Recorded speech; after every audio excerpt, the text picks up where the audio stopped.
A gas gives to B gas plus C gas, इस type का एक reaction है. For the reaction if initial pressure is 450 mm and pressure at time t is 720 mm at constant temperature and volume, the fraction of A decomposed under conditions is x into 10 power minus 1. Value of x is nearest integer.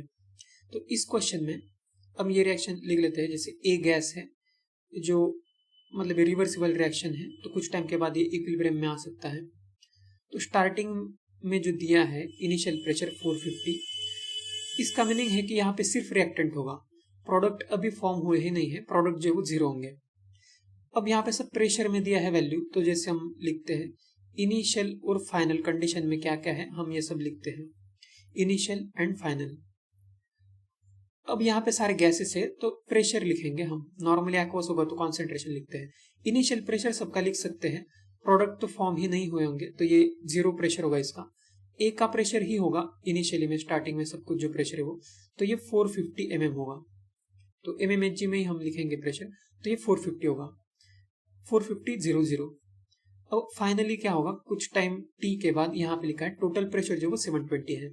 तो 450 में से कुछ pressure जो वो कम होगा, तो कितना कम होगा अभी हमें वो नहीं पता है. तो हम इसमें कुछ मान सकते हैं वेरिएबल, एक्स नहीं अज्यूम करेंगे, एक्स यहाँ पे ऑलरेडी कुछ है नहीं तो कंफ्यूजन होगा.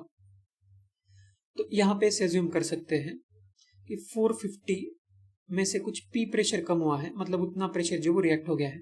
अगर इसका पी रिएक्ट होगा तो इसका 2p फॉर्म होगा, ये स्टाइकोमेट्री के अकॉर्डिंग हम लिख सकते हैं. अगर इसका पी रिएक्ट हुआ है तो सी का पी फॉर्म होगा. अब टोटल प्रेशर जो है फाइनली टी टाइम पे, टोटल प्रेशर हम यहां से लिख सकते हैं इतना होगा.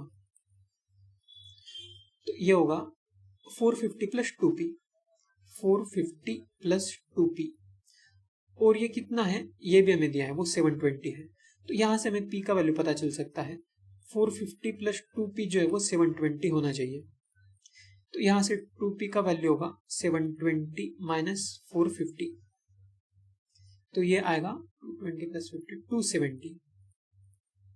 तो यहां से P का वैल्यू हम लिख सकते हैं 135 mmHg. तो 135 mmHg यहाँ पे है, तो यहां से हमें सारे ही रिएक्टेंट प्रोडक्ट का प्रेशर पता चल गया है टी टाइम पे. तो हमें कैलकुलेट फाइनली ये करना था फ्रैक्शन ऑफ ए डिकम्पोज्ड. तो 450 में से 135 रिएक्ट हुआ है या डिकम्पोज हुआ है, तो ये कितना फ्रैक्शन है. तो फ्रैक्शन तो हम इसे आसानी से लिख सकते हैं, फ्रैक्शन जो रिएक्ट हुआ है वो है 135 आउट ऑफ 450. इसको हमें x इंटू 10 पावर माइनस 10 के फॉर्मेट में लिखना है. तो हम इसी को ऐसे लिख सकते हैं is equal to x into 10 power minus 1. यहां से हमें x कैलकुलेट करना है, तो x का वैल्यू होगा 10 मल्टीप्लाई करेंगे दोनों साइड्स में, तो ये होगा 1350 डिवाइडेड बाय 450. 0 0 कैंसिल होगा.